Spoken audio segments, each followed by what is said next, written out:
Can I hold your hand. एक खूबसूरत एहसास, कोमल अग्रवाल की कलम से निकला उपन्यास।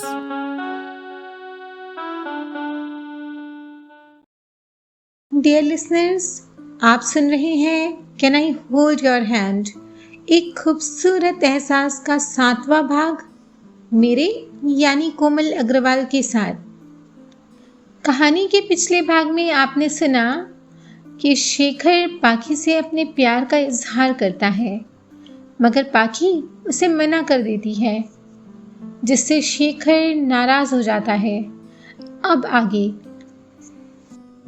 शेखर से अपनी कलाइयाँ छुड़वा न पाने की विवशता में पाखी बेबस उसके सामने सर झुकाए खड़ी थी। हर एक सच्चाई से वाकिफ हूँ मैं आपकी, वैशाली भाभी ने सब बता दिया है मुझे।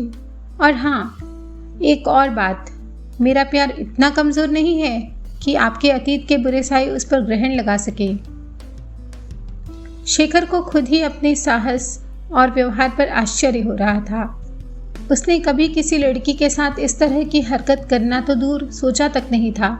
कॉलेज में लड़कों का लड़कियों के साथ चटखारीदार बातें करना भी उसे हास्यास्पद लगता था। जब भी कोई बोल्ड क्लासमेट उसके साथ प्रेम की पिंगे बढ़ाने की कोशिश करती तो वह उसे हाय हेलो तक भी बंद कर देता था। आज वह पाखी के प्रति इतना समर्पित, इतना आकर्षित कैसे हो गया था? खैर, जो भी हो, अब वह अपने इरादों से नहीं डिगेगा, सोचकर उसने पाखी से फिर पूछा। आपने जवाब नहीं दिया, काबिल नहीं हूं मैं आपके। उसकी आवाज़ की नमी से दिल को भीगता जान पाखी पिघल गई। ये मत कहिए, आप जैसा हमसफ़र तो नसीबों से मिलता है, मैं उतनी सौभाग्यशालिनी नहीं। दोनों के बीच अब कोमल भावनाओं का आदान प्रदान हो रहा था। शेखर ने समझाया, किसी एक के न होने से जिंदगी खत्म तो नहीं हो जाती ना।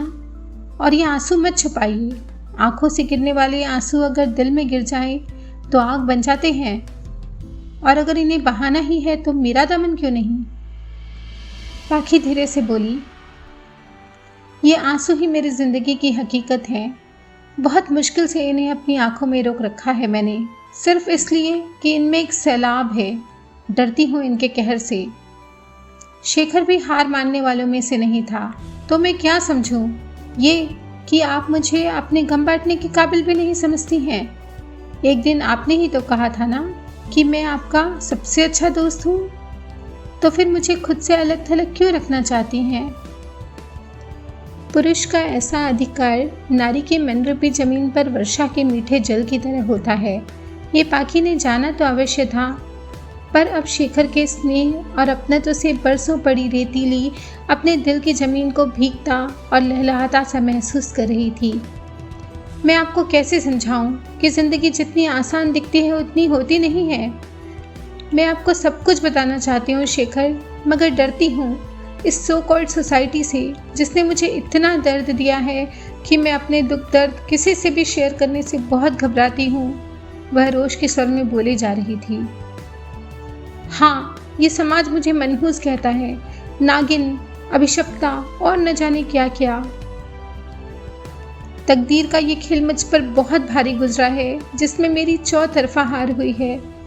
मुझ बदनसीब जिस पर जाने कितने ही इल्ज़ाम हैं, उसे क्या हक है, उसे क्या हक है आपकी ज़िंदगी में आने का और अपनी खुशियाँ तलाश करने का? कहते कहते उसका रुदन फिर फूट पड़ा। उसने खुद को सामान्य करने की चेष्टा की। शेखर ने मुलायम कंठ से पूछा, एक बात पूछूं, क्या आपको जीने का और खुशी से जीने का कोई अधिकार नहीं है? जवाब दीजिए। आप तो इतनी वेल एजुकेटेड हैं, फिर इतनी सुपरस्टिशियस कैसे हो सकती हैं? पाखी ने अपना हाथ छुड़ाते हुए कहा, आपके किसी भी सवाल का जवाब नहीं है मेरे पास शेखर। शेखर की पकड़ ढीली होते होते अचानक मजबूत हो गई, पर अचानक पाखी को उसकी कलाई में तीव्र चुभन हुई। वह कराह उठी। उसकी कराह सुन शेखर ने झटके से उसका हाथ छोड़ दिया। अभी तक उस पर नाराज होता शेखर चिंतित हो गया, यह देखकर कि उसकी वजह से पाखी की कलाई की चूड़ी टूटकर उसके हाथ में चुभ गई थी। पाखी को लेकर वह तुरंत उसके कमरे में चला आया और बेचैनी से साइड टेबल के दराज में कुछ खोजने लगा। कुछ एक पलों बाद उसे दवा की एक ट्यूब मिल गई। अब वह पाखी को बेड पर ठीक से बिठा उसकी कलाई का निरीक्षण कर रहा था। उसने चूड़ी से लगी खरोचों पर दवा लगाई, फिर तकिया उसके सिरहाने लगा, चुपचाप उसे देखता रहा। उसकी आंखों में अपराध बोझ झलक रहा था।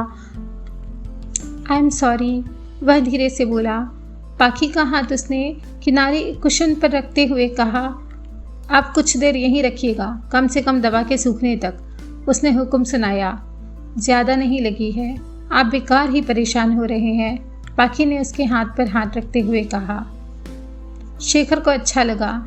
और आपको सॉरी कहने की कोई ज़रूरत नहीं है, ये देखिए आपको भी तो लगी है। पाखी ने उसके दाहिने हाथ पर लगी खरोचों और रक्त के निशान देखकर कहा, चलिए ये भी ठीक है, कुछ तो है मेरे पास आपका, दर्द ही सही, शेखर ने कहा। दोनों के बीच गहरी आत्मीयता पनप रही थी। पाखी ने खामोशी से उसके हाथ पर मरहम लगाई। शेखर उसे सांस रोके देख रहा था। पाखी का ये रूप उसके लिए बिल्कुल अलग, बिल्कुल नया था। मैं अभी आया, कहते हुए शेखर सीढ़ियाँ उतरता हुआ नीचे के फ्लोर पर चला गया था। पाखी शेखर के कमरे में उसके पलंग पर बैठी अब उसके प्यार को अपनी रूह में जज्ब होता हुआ महसूस कर रही थी। शेखर के दो मुग्ध नयन उसे अपने चेहरे पर निबद्ध होते हुए से लग रहे थे। उसकी बाहों के घेरे पाखी अभी भी अपने इर्द गिर्द महसूस कर रही थी। उसने आंखें बंद कर ली और कल्पना लोक में विचरण करने लगी। शेखर उससे पूछ रहा था, can I hold your hand? Shekhar पाखी के लिए अपने इमोशंस पर काबू न पा सकने की वजह से वहां से उठकर चला आया। रूम से बाहर आकर उसने अपनी गीली आंखें पोंछी, फिर खुद को सामान्य करते हुए नीचे चला आया। मम्मी हॉल में सब्जियों की टोकरी लेकर बैठी टीवी देख रही थी। शेखर सीधे किचन में गया। उसे देख पारुल चहक उठी। कुछ चाहिए मोटा भाई? शेखर ने उसे पानी देने को कहा। पारुल उसे पानी का गिलास थमाती हुई बोली, दीदी के लिए जूस बनाया छे, अभी लेकर जाने वाली थी।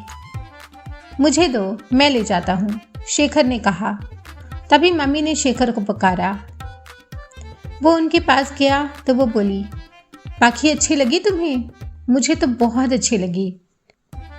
आज ही बात कर लो उससे, फिर रिश्ते की बात उसके बाबूजी से कर लेंगे। शेखर यह सुनकर सोच में डूब गया। उसे कुछ कहते ही नहीं बन रहा था। तभी पारुल आई और उसने ट्रे शेखर को थमाते हुए कहा, ये लो आपकी सहेली के लिए। शेखर ने उसे घूरा। तुम लोग तो बात को कहाँ से कहाँ ले जाती हो। वह सीढ़ियों की तरफ भुनभुनाते हुए गया।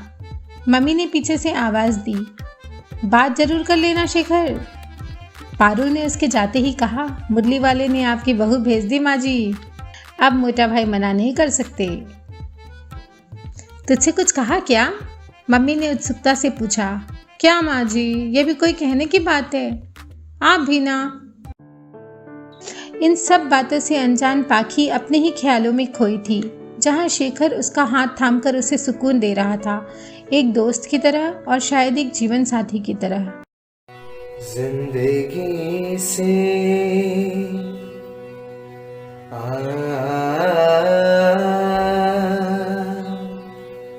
जिंदगी से यही गिला है मुझे,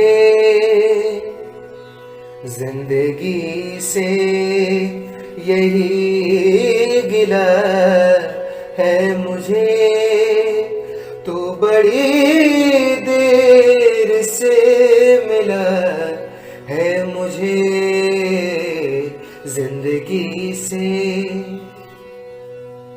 तो मोहब्बत से कोई चाल तो चल, तो मोहब्बत से कोई चाल तो चल, तो मोहब्बत से कोई चाल तो चल, हार जाने का हौसला है मुझे, हार जाने का हौसला है मुझे, तो बड़ी देर से मिला है मुझे जिंदगी से। पाखी, शेखर ने पुकारा। तो दोस्तों, ये कैसी मोहब्बत है दोनों के बीच, जो एक दूसरे का जरा सा भी दर्द सह नहीं पाती। क्या आपने भी कभी किसी से ऐसी मोहब्बत की है, कभी न मिटने वाली, और वो भी इस तरह डूब कर? तो बताइएगा ज़रूर। फिर मिलूंगी अगले भाग में आगे की दिलचस्प कहानी को लेकर। तब तक कर लीजिए हमारे चैनल को सब्सक्राइब और शेयर कीजिए इस कहानी को अपने जानने वालों से। Thank you.